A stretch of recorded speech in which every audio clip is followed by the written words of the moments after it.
இல்ல 11ல கூட ஒரு உச்சம் பெற்று எனக்கு தெரிஞ்ச ஒரு நண்பர் ஒரு காலர். நீங்க தொடர்ந்து சொல்லலாம். அதுக்கு முன்னாடி லைன்ல ஒரு காலர் வெயிட் பண்றாங்க. வணக்கம் அஸ்ட்ராலஜி லைவ். யார் எங்க இருந்து கால் பண்றீங்க? ஹலோ, உங்க டிவி வால்யூம் ரொம்ப ஹையா வச்சிருக்கீங்க. நீங்க டிவி பாத்துட்டு இருக்கீங்க. நீங்க உங்களுக்கு லைன் கிடைச்சாச்சு. லைன்ல பேசுங்க. ஹலோ ஹலோ, நீங்க டிவி வால்யூம் டிவி பார்க்காம போன் லைன்ல பேசுங்கம்மா. எங்க இருந்து கால் பண்றீங்க? யாருக்கு பலன் கேட்கணும்? மேடம், நீங்க டிவி பார்க்காம போன்ல யாருக்குமா பலன் கேட்கணும்? யாருக்குமா நீங்க பலன் கேட்கணும்? வீட்டுக்காரங்க கேட்க மேடம். ஓகே, அவரோட உங்க ஹஸ்பண்டோட ராசி நட்சத்திரம் லக்னம் சொல்லுங்கம்மா. சின்னத்துறை ராசி நட்சத்திரம் கார்த்திகை நட்சத்திரம் ரிஷப ராசி. லக்னம் லக்னம் தெரியல மேடம். இந்த டிவி நம்ம நிகழ்ச்சியில சார் வந்து லக்னம் மெயினா தெரிஞ்சாதாமா அது வந்து உங்களுக்கு பலன் சொல்லுவாங்க. பட் எதுக்கும் நான் சார் கிட்ட கொடுக்குறேன், உங்களுக்கான பலன் சொல்லுவாங்க. நிச்சயமாக அழகா சொன்னீர்களே.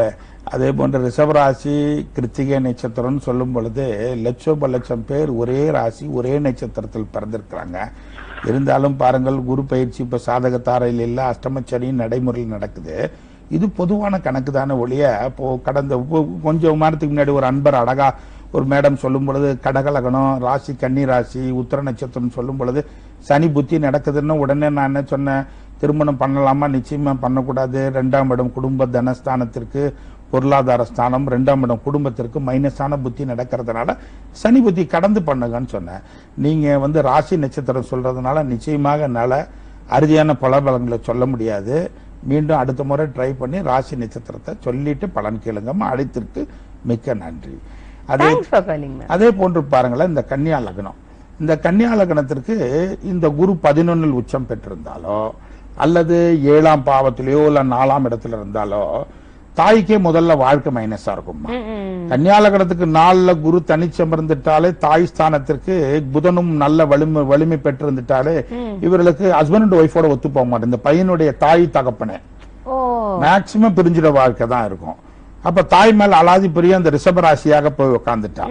சிங்கிள் பேரண்ட் மாதிரி இருக்கும்போது அம்மாவோடவே அதே மாதிரி அதே போன்று மனைவி வந்து சுக்கிரன் லக்னத்துக்கு 12ல் அமைஞ்சு சந்திரன் வந்து ரிஷபராசியிலோ இல்ல மேல இடத்துல நல்ல சிறப்பான முறையில் அமர்ந்துட்டா தாய் பேச்ச மட்டும்தான் கேட்பாங்க அம்மா. மனைவி பேச்ச சட்டையே பண்ண மாட்டாங்க.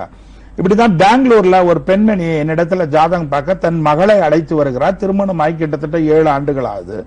ஒண்ணுமே பார்க்கல. இப்படி ஓபன் பண்ண கன்னியா லக்னம்.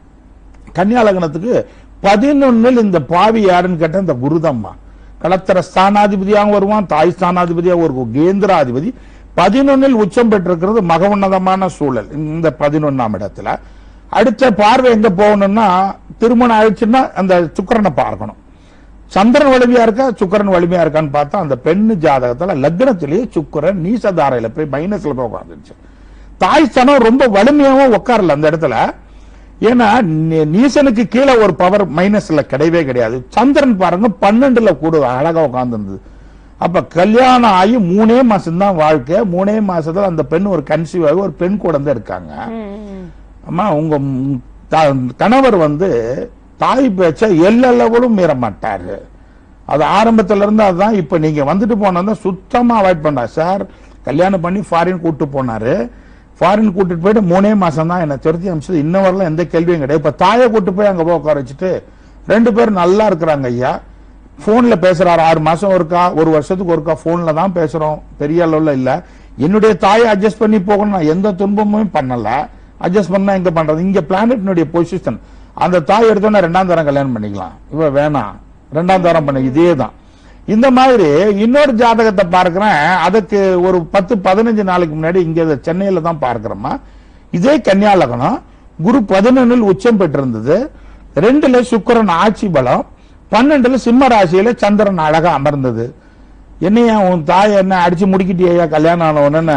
4-5 மாசம் தானுங்கம்மா. எங்க மனைவிய தகாத வார்த்தை என் தாய் பேசுறேன். அதுக்கு முன்னாடி அந்த தாய் சைட்ல தான் இருந்த பையன். இன்னைக்கு பாருங்களேன், அந்த கன்னியா லக்னத்திற்கு சுக்கிரன் 2ல் ஆட்சி பெற்று குரு 11ல் உச்சம் தான். அந்த தாய் ஸ்தானாதிபதி மைனஸ் ஆனதுனால இன்னும் வரலுமே பாருங்களேன். மனைவியோட மனைவி என்ன சொல்றாலோ அந்த கன்னியா லக்னக்காரன் சுக்கிரன் வலுத்துட்டா அதுதான் வேத வாக்கு. தாய் சொல்ல 1% கூட கேட்க மாட்டாங்க. அதனாலதான் ஒரு ஜாதகத்துல தாயா தாரமான்னு பார்க்கும் பொழுது இந்த கார்னர் பிளேஸ் லக்னம் வருது பாத்தீங்களா, இந்த கன்னி லக்னம், அதே போன்று இந்த மிதுன லக்னம், அதே போன்று தனுசு லக்னம், இந்த மீன லக்னம், இந்த 4 லக்னக்காரர்களுக்கு இந்த மாதிரி பாதிப்பு ஏற்படுறத பார்க்கலாம்.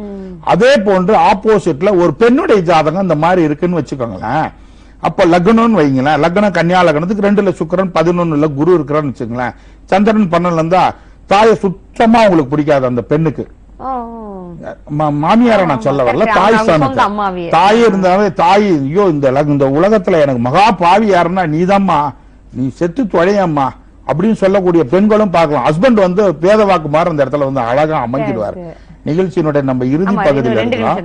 அதே போன்று பாத்தீங்கன்னா ஒரு ஜாதகத்தினுடைய நிலைப்பாடை பார்க்கும் போது அதே பாருங்க, இந்த தனுசு லக்னம், இந்த தனுசு லக்னத்திற்கு 1968 ஒரு ஜாதகருடைய அன்பருடைய ஜாதகம் என்னுடைய பார்வைக்கு கடந்த ஒரு 5-6 வருஷத்துக்கு முன்னாடி வந்தது. அந்த சந்திரன் உச்சம் பெற்று ரிஷபராசியில் அமர்ந்தான். தாய் கிரகமும் பாருங்கள் 10ஆம் இடத்துல அழகா அமர்ந்திருந்தது. மனைவி ஸ்தானமும் அந்த இடத்துல உச்சம்மா. இப்ப நீங்க சொன்னீங்களே, ஒரு கண்ணுக்கு வெண்ணெய் ஒரு கண்ணுக்கு சுண்ணாம்பா இருந்தது, 2 கண்ணுக்கு வெண்ணெய் மாதிரி. தாய் பேச்சையும் மீற மாட்டாரு, மனைவி பேச்சையும் ஒரு மீற மாட்டாரு. அப்பதான் 2 பேரும் பேலன்ஸ் பண்ணி வச்சிருக்காங்க. ஆமா, அந்த புதனும் இந்த ஸ்தானத்துல பார்த்து கலத்திர ஸ்தானாதிபதி என்று சொல்லக்கூடிய 2ல போய் உட்கார்ந்துருக்கு. 1% ஒரு இதுல வந்து பாத்தீங்கன்னா மைனஸ்ன்றது வந்து இந்த தனுசு லக்னக்காரர்கள் புதன் இந்த 2ல இருந்தாலும் மனைவி பேச்ச ஒரு 45% கேட்பாரு, தாய் பேச்சு 50. 2 பேரும் ஒரே வீட்டுல இருப்பாங்க, நல்லா அட்ஜஸ்ட் பண்ணி போற மாதிரியே வரும். அந்த மாதிரிதான் ஒரு ஜாதகத்தை பார்க்கும் பொழுது வரக்கூடிய மருமகன் எப்படி ஸ்தானம், வரக்கூடிய பெண்ணுடைய அமைப்பு, இந்த தாய் தகப்பன் இதெல்லாம் ஒத்து போவாங்களா, இவர்களாலேயே பிரிவினைகள், என் கணவனால எந்த பிரச்சனையும் இல்ல, அதே போன்று என்னுடைய கணவன் வீட்டை சார்ந்தவரால தான் எனக்கு பிரச்சனைன்னு வருதுன்னு சொல்லுவாங்க இல்லையா. இந்த மாதிரி பிரிவினைக்கு ஏதாவது ஒரு காரணம் வேணுமா, காரணம் இல்லாம கருவூலம் இல்லாம காரணம் உருவாகாது. நம்ம நிகழ்ச்சியினுடைய இறுதி பகுதியில் இருக்கிறோம். மீண்டும் அடுத்த வாரம் இதே சங்கரா தொலைக்காட்சியிலே வியாழக்கிழமை காலை 10 மணிக்கு சந்திக்கிறோம். அது மட்டும் இல்லாமல் ஒவ்வொரு வாரமும் பாத்தீங்கன்னா இந்த நெற்குன்றம் ஆகட்டும், இல்லை கரூர் அலுவலகம் சென்னையில் ஆகட்டும், கரூர் அலுவலகத்தில் நிறைய மாணவர்களுக்கு நான் கிளாஸ் எடுத்துட்டு இருக்கேம்மா. இந்த மாதிரி கேள்வி கணையில மாணவர்கிட்ட நேற்றெல்லாம் கிளாஸ் எடுத்ததுதான் நான் உங்களுக்கு இப்ப பாடம் மாதிரி நான் சொல்லிட்டு இருக்கேன். மீண்டும் அடுத்த வாரம் இதே சங்கரா தொலைக்காட்சி சந்திப்போம்.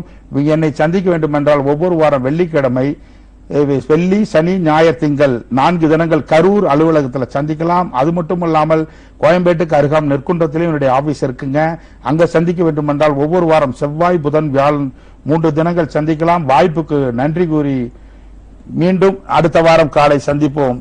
நன்றி, வணக்கம்.